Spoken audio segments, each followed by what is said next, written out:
کل رات سونے سے پہلے میری نظر آئینے پر پڑی۔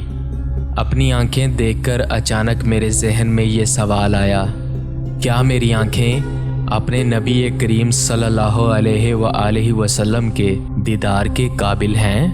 آنسوؤں سے بھری مایوس آنکھیں اس کا جواب نفی میں دے رہی تھیں۔ پھر لبوں پر نظر گئی تو سوال تھا، کیا میری زبان اس قابل ہے کہ میں اپنے نبی کریم صلی اللہ علیہ وآلہ وسلم سے ہم کلام ہو سکوں؟ ایک بار پھر جواب نفی میں تھا۔ پھر سوچا، کیا میں اس قابل ہوں کہ پیارے نبی صلی اللہ علیہ وآلہ وسلم کے سامنے کھڑا بھی ہو سکوں؟